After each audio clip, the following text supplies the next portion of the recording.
네, 2009년 3월 이른바 장자연 리스트 문건이 처음 알려졌고 술 접대, 잠자리 강요, 유력 인사들 이름이 오르내렸는데 어느 순간 잊혔습니다. 9년이 지난 올해 5월 법무부 검찰 과거사위원회가 재수사를 권고하면서 사건이 다시 법정에 올랐습니다. 방용훈 코리아나호텔 사장이 소환 조사를 받았죠. 이 문건을 최초 보도한 김대호 연예전문기자 그리고 강신업 변호사와 함께 이야기 나눠보겠습니다. 어서 오시죠. 네, 안녕하세요. 네, 김대호 기자님, 이 문건 최초 보도한 기자세요. 그때 당시에 어떻게 문건을 좀 입수하게 됐는지 그것부터 한번 다시 복기를 해주실 수 있을까요? 네, 그 2000년대 같은 경우에는 상당히 많은 연예인들이 이 스스로 목숨을 끊는 일이 있었습니다. 그래서 최초 시작은 연예인들의 이 자살과 관련된 보도에 집중이 되어졌었고 이런 문제에 대해서 계속적으로 집중적으로 관심을 가져왔는데 당시 이제 현장 취재를 하던 일선 기자로부터 매니저인 유모 씨가 가슴에 문건을 가지고 다닌다. 굉장히 긴장된 모습으로 가지고 다닌다는 이야기를 듣고 그 문건의 내용에 대해서 굉장히 궁금했던 것이고요. 결국은 이제 설득을 거쳐서 그 유모 씨로부터 이제 문건을 확인하게 된 것이죠. 네, 어떻게 문건을 최초 입수하게 됐는지 이야기를 들었습니다. 자, 오늘까지 상황 어떻게 진행됐는지 일단 주제어부터 먼저 보시죠. 자연 언니의 죽음 이후 저는 경찰과 검찰에 나가 13번이나 진술을 했습니다. 또한 피의자들과 대질신문도 했습니다. 조사 후에도 잊을 수 없는 기억과 경험들 때문에 아주 오랜 기간 정신과 치료는 물론 입원 치료까지 받아야 했습니다. 가해자로 지목받았던 사람들은 아무 일 없었다는 듯 버젓이 잘 살고 있습니다. 이젠 그들이 반성하고 처벌을 받아야 할 때이고 나아가 당시 조사가 부실했다면 다시 공정한 조사가 이루어져 진실이 밝혀져야 할 때입니다.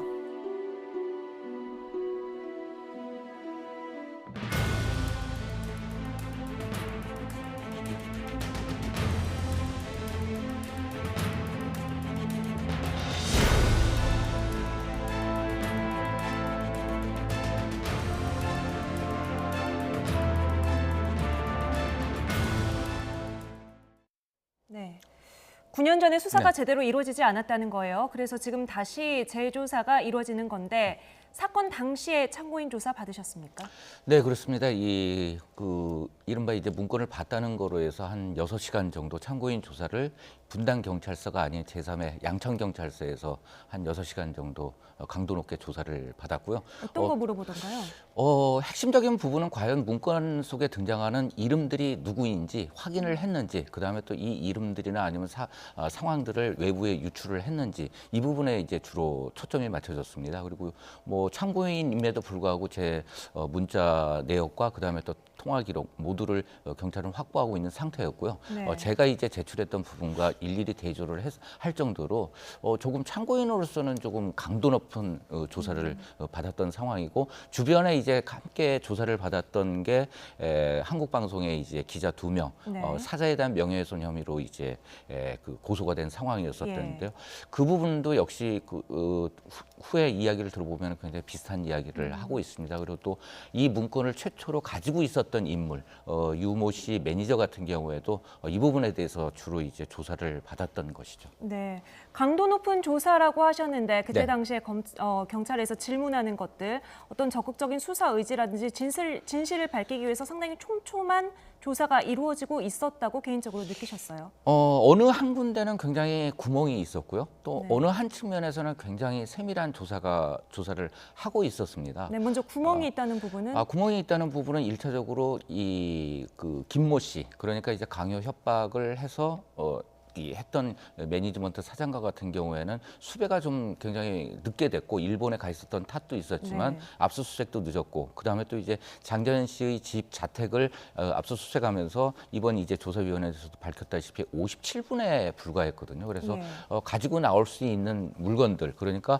장자연 씨가 누군가를 만났다면 명함이나 뭐 이런 것들이 있었음에도 불구하고 이런 것보다는 뭐 다이어리라든가 핸드폰 그리고 또 메모리 칩, 컴퓨터 그냥 이제 조금 천편일률적인 그 압수를 한 것으로 네. 보여져가지고 증거 확보에 있어서 굉장히 부족한 점들이 많았지 않았나 네. 하는 생각이 드는데 또 그 굉장히 세밀했던 부분과 같은 경우에는 지금 뭐 이 성추행과 관련돼서 목격자의 진술, 그러니까 동료 연예인의 진술 같은 경우에 사실 연예인들이 아무리 뭐 재계나 네. 권력층에 있는 사람이더라 하더라도 직위와 이름을 알기는 쉽지가 않거든요. 어렵죠. 그런 자리에서는 함에도 불구하고 경찰에서는 최면 수사 기법을 통해 가지고 인물들을 특정을 해낼 정도로 나름 그 부분에 있어서는 저는 굉장히 세밀하게 수사를 했다는 네. 생각이 듭니다. 강신업 변호사님 당시 상황 좀 기억이 나시죠? 네.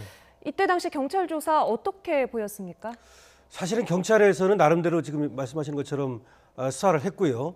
그래서 검찰로 기소 의견으로 올렸습니다. 네. 그런데 검찰에서 사실은 모두 무혐의가 되는 것이거든요. 네. 그리고 그 대표라고 하는 사람과 매니저라는 사람도 이 성추행이나 성폭행이 아닌 일반 폭행죄로 처벌을 받게 되는 겁니다. 네. 그래서 경찰에서도 물론 그 나름대로 조사는 했고 그 당시 지금 얘기한 것처럼 특정하기가 쉽지 않았던 부분이 있는 것 같아요. 그러니까 그 당시에 왔던 사람들이 누구인지를 정확히 특정하기가 어려웠다는 것이죠. 그렇기 때문에 그런 점은 있었지만 나름대로 경찰에서는 목격자 진술 이것들을 이제 확보한다든지 했는데 사실 검찰에 올라가서 의지가 오히려 좀 더 후퇴한 네. 그런 측면이 있었습니다. 네. 근데 한마디 조금 거둔다면 그때 당시 상황으로서 이제 문건 내용만을 봤을 땐 예.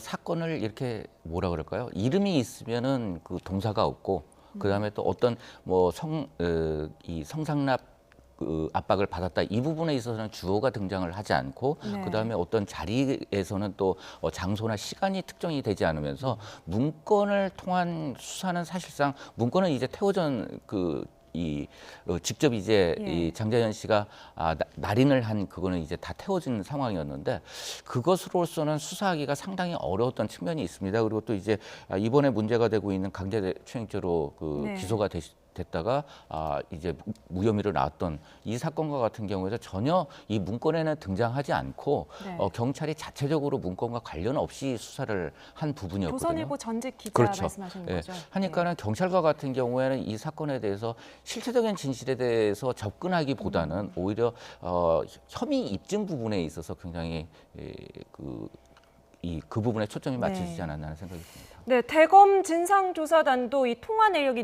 누락이 됐다던가 이런 부분을 비롯해서 수사 과정에서 여러 가지 미심쩍은 부분들이 있다고 발표를 하기도 했습니다. 지난 국감에서도 검찰이 질타를 받았던 부분인데요. 다시 한번 들어보죠.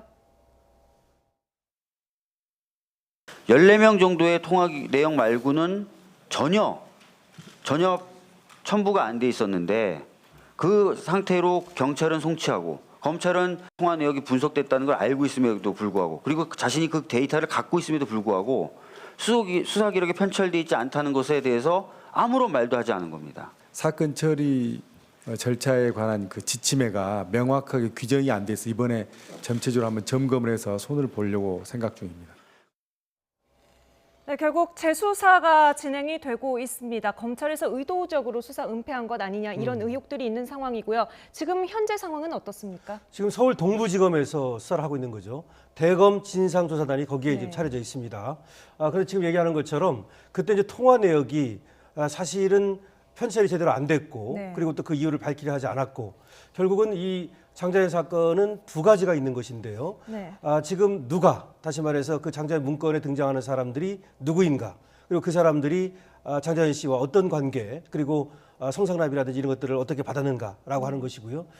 또 하나 중요한 것이 바로 이 수사를 누가 은폐하고 그리고 또 거기에 관여되어 있는가라고 하는 것이죠. 그래서 앵커님이 지금 물으신 것처럼 지금 이 대검 진상조사단의 어떤 수사는 이 은폐에 대해서도 수사를 하고 있는 겁니다. 네. 근데 여기에 대해서 사실은 당시에 이제 조선일보 기자라고 하는 그분 그 부인이 또 검사였다는 거 아닙니까? 그래서 이 수사감사가 얘기하기를 당시 그 상관이 그 아내가 검사다 이런 얘기를 하면서 네. 말하자면 좀 이제 좀 무마시키려는 그런 의도를 이제 보였다는 얘기도 나와 있는 것이죠. 네. 뭐 그거 외에도 사실은 이제 권재진 법무장관도 2008년에 그 같이 자리를 같이 했다 이런 얘기가 나와 있지 않습니까? 네. 그런 것들이라든지 이런 것들로 봐서 그 윗선으로부터 어떤 수사 무마라든지 은폐 의혹 이런 것들이 있었지 않나 네. 이런 어떤 의혹이 있습니다. 네. 근데 실제로 이제 저 같은 경우에도 이번 조사위원회에서 또다시 이제 한 6시간 정도 동부지검에서 네. 참고인 조사를 받았는데 재조사 이후에. 예, 그렇습니다.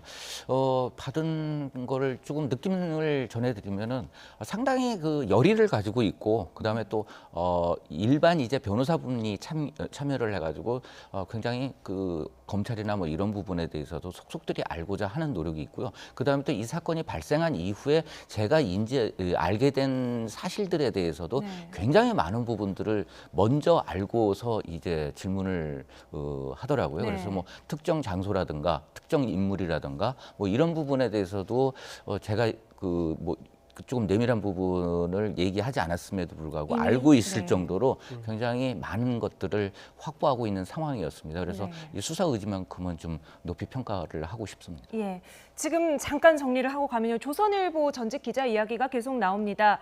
최근에 재판을 받았던 분이고 이 문건에는 등장하지 않지만 장자연 씨와 뭐 성접대 의혹이 있었던 인물이고요. 그리고 이때 당시에 조사를 할 때 조선일보 전직 기자와 관련해서 청탁이 있었다는 부분을 또 저희 사회부 기자들이 단독으로 취재를 해서 보도를 하기로 했는데 어떤 내용이었는지 이제 당시 취재했던 강희경 기자가 출연해서 설명한 부분이 있습니다. 좀 준비가 되면 바로 보내드리도록 하겠습니다. 네, 준비됐나요? 네, 보내주시죠.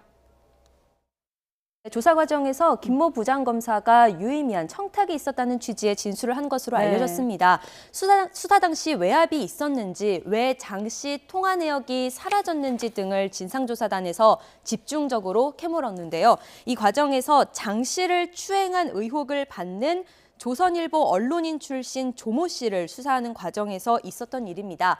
검찰 내부의 누군가가 조 씨의 아내가 검사니까 잘 부탁한다, 이렇게 김 전 부장검사에게 말했다는 겁니다. 이른바 검찰 내부에서 청탁이 이뤄진 건데요. 네, 제가 조금 전에 말을 좀 잘못했었던 것 같은데요. 성접대 의혹이 아니라 성추행으로, 강제 네. 추행으로 지금 그런 혐의로 재판을 받았는데 청탁이 있었던 것으로 좀 우리가 의심을 품을 수 의심할 있는 만하죠. 정황이죠. 왜냐하면 저 수사검사가 얘기한 거니까요. 네. 당시 수사검사가 얘기를 한 것이고 사실은 이제 뭐 춤을 추고 내려오는 장자연 씨를 성추행했다는 거 아니겠습니까? 네. 근데 본인은 이제 극구 부인을 하고 있습니다. 당시 상황이 그럴 만한 상황이 아니었다 이렇게 얘기하고 있는 거죠. 네. 근데 어쨌든 당시에 목격자들이 있었다고 얘기를 하기 때문에 상당히 이제 의혹은 있는 것이다 이렇게 얘기할 수 있고요. 그리고 아까 얘기했듯이 그 상관이 네. 지금 수사검사한테 얘기하면서 좀 수사를 좀 약화시키려고 하는 그런 시도를 했던 것으로 보입니다. 네, 이 재조사 이후에 계속해서 의심적인 정황이 나오고 있는데 그 중에 하나가 이무재 전 삼성전기 고문이 통화 내역에 등장을 했다는 겁니다. 그때 당시에는 발견이 안 됐던 건가요? 그러니까 이제 경찰 수사에서 그 부분, 이 편찰이 안 됐던 부분, 일부 이제 확보했음에도 불구하고 첨부하지 않았던 부분과 같은 경우에는 굉장히 의혹스러운 부분이에요.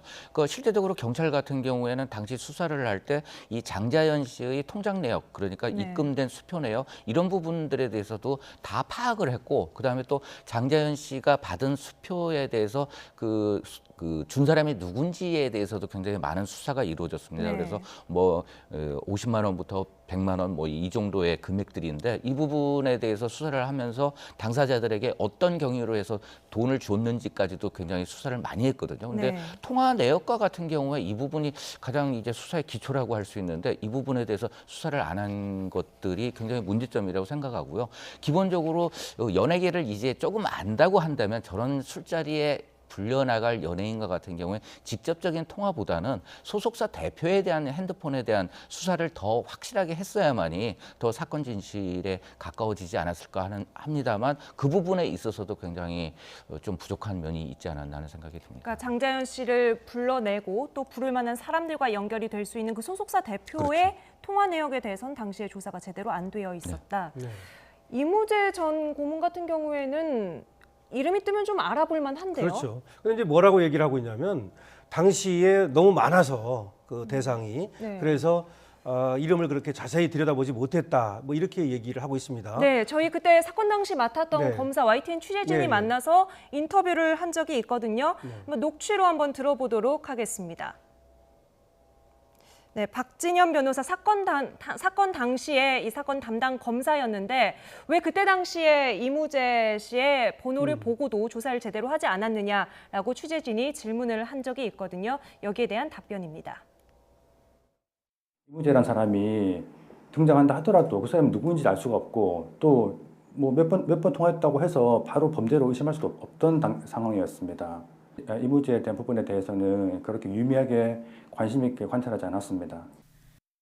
이거는요. 네. 2008년 그렇죠? 6월 아닙니까? 한 12일 동안에 걸쳐서 35차례, 24차례의 통화와 11차례의 문자가 있는 겁니다. 네. 그러니까 저거는 아주 짧은 시간 동안에 35번이나 했다는 그것이 문제였거든요. 그럼에도 불구하고 저렇게 지금 잘 몰랐다, 들여다보지 않았다 이렇게 얘기하는 것은 조금, 그리고 35번은 적은 숫자가 아니지 않습니까? 네. 그리고 아주 짧은 시간에 벌어집니다. 그리고 또 하나 문제는 2009년 3월에 장재현 씨가 이제 비극적인 어떤 그런 일을 당하는데 그로부터 한 8개월 전 최근 2008년 네. 있었던 일이거든요. 그렇기 때문에 저기에 대해서는 조금 더 면밀하게 수사를 했더라면 하는 그런 생각이 있습니다. 그럼 뭐 앞으로 이무재 전 고문도 검찰 조사를 다시 받을 수 있는 상황인가요? 현재 조사위원회에서 조사를 받고 있는 사람들은 문제점은 뭐냐면 다 모두들 참고인 조사라는 형식이기 때문에 이 부분에 대해서 강제 조사를 할 수 없다는 한계점이 있습니다만 그래도 성의를 가지고서 이제 이무재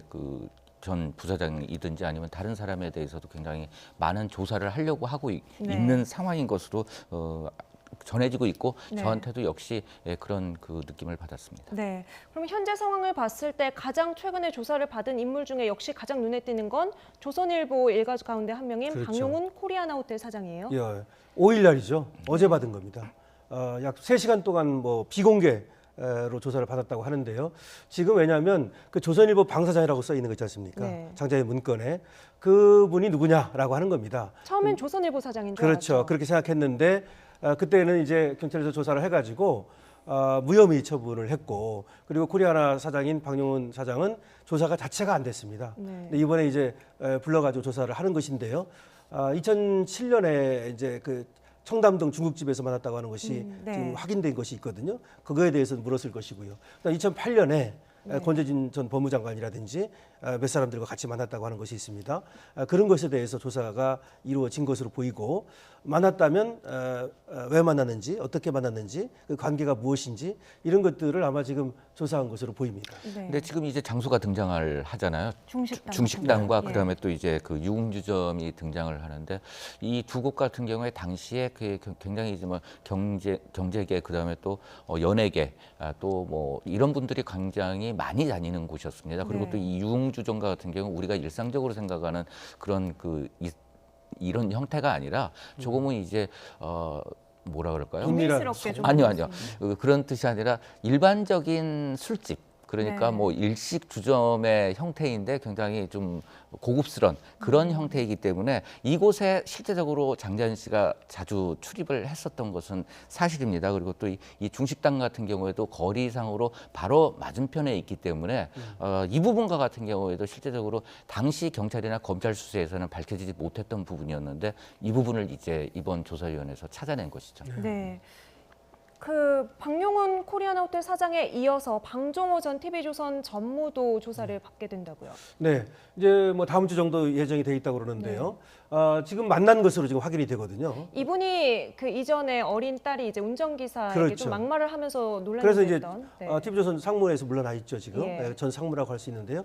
2008년에 장자연 씨와 만났다라고 하는 것이 지금 나와 있습니다. 그래서 그런 거에 대해서 지금 캐묻기 위해서 소환을 하겠다 이런 얘기가 나오고 있습니다. 네. 근데 상당히 또 이제 어려운 수사에서 어렵고 그다음에 이 사건에 대해서 이해하는데 어려운 측면이 있습니다. 바로 이제 이 장자연 씨에 대해서 강요와 폭행을 했다고 하는 김모 씨 그러니까 네. 전 매니지먼트 사장이죠. 이 매니지먼트 사장과 같은 경우에는 자신의 사무실에 있는 스케줄 칠판이 있잖아요. 예. 그곳에 항상 이름을 쓸 때 진짜 직함보다도 굉장히 높게 쓰는 버릇이 있습니다. 그래서 일반 연예부 기자임에도 불구하고 어디 스포츠 신문의 사장이다. 네. 그리고 또 어디 일간지 기자를 만나러 감에도 점심을 먹으러 감에도 불구하고 일간지 사장이다. 왜 그렇게 써놓는 거예요? 그러니까 소속 연예인들에 대해서 나는 이런 사람들을 만나고 다닌다라는 네. 이제 그런 뭐랄까요? 보여주기식 뭐 이런 형태였기 때문에 일부에서는 또 장자연 씨가 그냥 단순한 이 조선일보 관계자였는데 그렇게 썼기 때문에 오해를 할 수도 있다라고 이야기를 하고 있고, 실제적으로 이제 방정호 TV 전문 같은 경우에 당시 2008년도에 30살이었고 그때 네. 당시 직함이 경영기획실 미래전략팀 과장이었거든요. 예. 그러니까 30살이었고 그 김종승 씨, 김 씨의 이제 나이 같은 경우에는 40살이었기 때문에 두 사람, 그다음에 또 이런 부분에 있어서는 연결고리를 찾아내는 게 가장 핵심적인 부분이지 않을까 하는 생각이 듭니다. 네, 앞서 저희가 잠시 브릿지에서 듣고 왔습니다만 지난 3일에 아까 말씀드린 전직 조선일보 기자의 재판이 있었고요. 이 자리에 동료 여배우가 증인으로 출석해서 진술을 했습니다. 대리인이 관련해서 기자들 앞에서 이야기를 한 게 있는데요. 다시 한번 듣고 와보죠. 자연 언니의 죽음 이후 저는 경찰과 검찰에 나가 13번이나 진술을 했습니다. 또한 피의자들과 대질신문도 했습니다. 조사 후에도 잊을 수 없는 기억과 경험들 때문에 아주 오랜 기간 정신과 치료는 물론 입원 치료까지 받아야 했습니다. 가해자로 지목받았던 사람들은 아무 일 없었다는 듯 버젓이 잘 살고 있습니다. 이젠 그들이 반성하고 처벌을 받아야 할 때이고, 나아가 당시 조사가 부실했다면 다시 공정한 조사가 이루어져 진실이 밝혀져야 할 때입니다. 9년이 지나서 법정 공방이 벌어진 건데 현장에서는 어떻게 혐의를 좀 인정을 했습니까? 전혀 그 혐의 부분에 대해서 인정을 하지 않았었고, 이 강 변호사님이 이야기하신 대로 당시 상황이 그럴 자리가 아니었다, 이렇게 이 이야기를 하고 있습니다. 하지만 워낙 이제 이번 그 증언과 같은 경우에는 그 자리에 있었던 사람의 직접적인 증언이기 때문에 굉장히 뭐 증거로서 그 가치도 있을 것 같고, 이 술자리에서만 지금 이제 여러 사람들이 이제 혐의를 받았습니다. 그리고 이 중에서 이제 바로 전 조선일보 기자만이 강제 추행으로 해서 불구속 당시에 이제 입건이 됐고, 나머지 분들 같은 경우에는 뭐 참고인 중지, 혐의 없음, 무혐의로 다 나온 사안이거든요. 이 자리에는 이제 뭐 금융 관계자, 그다음에 또 인터넷 언론사 대표 등이 있었는데, 이 자리에 함께 참석했던, 그러니까 이 여자 연기자 말고 접대를 받았던 사람들 같은 경우에 모두 다 그런 모습을 목격하지 않았다라고 이야기를 하고 있는 상황입니다. 네, 그러니까 지금 크게 두 가지인 것 같아요. 9년 전에 사건이 제대로 수사가 되지 않았었다는 여러 가지 정황이 발견되고, 그때 왜 그랬느냐, 이 부분 진실을 밝히는 것, 그리고 9년이 지났지만 문건에 관련된 인물들이 있다면 지금에 와서 처벌할 수 있는 것이냐 하는 문제가 있을 텐데, 후자의 문제의 경우에는 이제 당시에 목격자가 뭐 한 명뿐이고 증언만 있다, 이럴 경우에 어떻게 입증이 쉬울까요? 글쎄 말이에요. 오랜 시간이 지났고요. 물론 이제 목격자가 있고, 그 다음에 뭐 통화 내역 같은 거 그 전에 그 확보했던 건 있습니다. 그런 거라든지 나름대로의 뭐 증거는 있지만, 사실은 지금 상황에서 그 당시에 어떤 일이 있었는지 정확히 밝혀내는 것은 쉽지만은 않을 겁니다.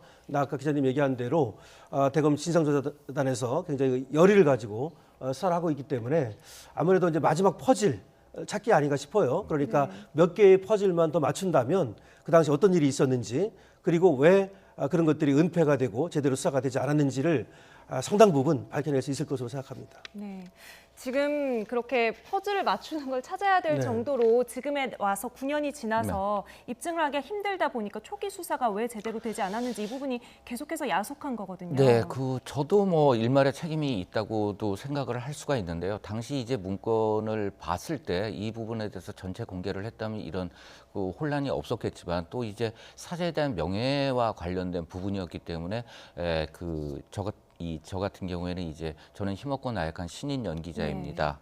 그것만 이제 딱 보도를 하고 나머지 부분에 대해서는 나머지 부분 공개에 대해서는 유족에게 결정을 맡겼던 부분이거든요. 그래서 이제 유족이 결정을 내리기를 결국은 그냥 묻어두기로 하고서 이제 화장을 하면서 같이 태웠습니다. 원본을요. 그리고 또 나머지 사본들이 조금씩 존재하는데 KBS에서 입수했던 것 같은 경우에는 태워진 이 복사본이었고, 해서 이것들을 갖다 맞추기가 상당히 어려웠고, 또 이 경찰 수사에서도 이제 장자연 씨의 동선이나 아니면 또 통화 내역, 이런 부분들이 부족해지면서 굉장히 이 수사에 어려움을 겪고 있는 상황인 거죠.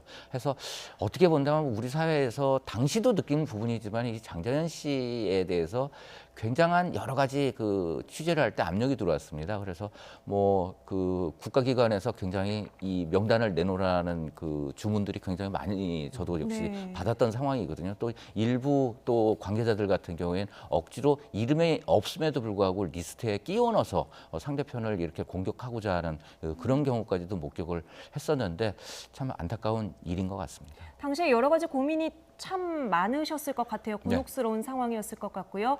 또 그때 당시에 그 전준주 씨, 왕진진 씨로 알려진 이분의 또 가짜 편지가 여러 가지 혼선을 만들었는데요. 네, 그렇습니다. 이번 진상위원회에서 이제 조사를 받으면서도 제가 출두하는 조건 자체가 바로 그 부분이었습니다. 그래서 네. 과연 전준주 씨가 주장한 부분에 대해서 어떻게 할 것인지에 대해서 그것도 역시 진실을 좀 밝혀달라는 것으로 해서 제가 이제 출두를 했는데 이 검찰 진상조사위원회에서는 한마디로 0.001%도 고려하지 않고 있다라고 이야기를 하고 있거든요. 근데 실제적으로 지금 현재 이 일부 언론과 같은 경우에는 아직까지도 이 장자연 씨가 마치 성접대한 사람들이 무려 30명에서 50명 가량 된다 이렇게 보도하는 것들도 있고 전준주 씨가 위작으로 만든 그런 유서를 아직까지도 자료 사진으로서 사용을 하거나 또 일부 내용은 또 전준주 씨가 가짜로 만든 내용들을 언론에 보도를 인용해서 보도를 하고 있거든요. 이런 부분들에 대해서는 조금 정확하게 찾아가는 길이 어찌 보면은 진상에 조금 더 접근할 수 있는 길이지 않을까 하는 생각이 듭니다. 네. 대검 진상조사단이 이제 연말까지 활동 기한을 그렇죠. 연장해 놓은 상태입니다. 그래도 얼마 남지 않았는데 시간이 촉박하지는 않은가요? 예, 그래서 검찰 이제 과거사 진상조사위원회하고 대검 진상조사단에서 이제 시간을 좀 늘려야 되는 게 아니냐 이런 얘기도 네. 있었습니다만은 글쎄요 아직 뭐 연말이면 한 25일 정도는 남아 있습니다. 네. 그렇습니다. 일단은 뭐 최선을 다해서 수사를 박차를 가해 보고요. 경우에 따라서는 저는 만약에 시간이 부족하다면 시간을 늘려서라도 이번에 확실하게 실체 진실을 밝혀내야 된다. 처벌하고 안 하고는 그 다음 문제고요. 일단은 진실이 무엇인지 이것은 먼저 밝히는 것이 필요하지 않나 생각합니다. 네, 김대호 기자님 제일 처음에 문건 보도를 하셨고 이후에 당시 조사를 한 차례 받으셨고 이후에 재조사가 진행되면서 다시 한번 또 조사를 받고 오셨습니다. 지금 일련의 과정을 쭉 지켜보시면서 진실을 밝히는데 좀 이 부분에 가장 초점을 맞추어서 수사를 할 필요가 있다는 게 있다면요? 이 사건은 이제 이 권력층과 그다음에 또 연예 권력이 결탁을 해서 한 신인 연기자의 꿈을 무참히 그 앗아간 일이거든요. 하기 때문에 장자연 씨가 어떻게 행동을 했고 어떤 피해를 받는지 이 부분에 대해서는 솔직히 다 밝혀질 수는 없을 것이라는 생각이 듭니다. 그래서 이제 이 권력층이나 아니면 또 연예 권력을 지녔던 매니지먼트 사장들 이런 분들이 이 조금 자기 고백 그다음에 또 이제 성찰 그다음에 또 반성하는 의미 용서를 구했으면 하는 생각이 듭니다. 네. 해먹고 약한 연기자 무엇이 그렇게 억울해서 스스로 세상을 떠나야 했을까요? 이번에는 반드시 진실이 밝혀졌으면 좋겠습니다. 김대호 기자 여기서 먼저 인사를 드리지 오늘 말씀 감사합니다.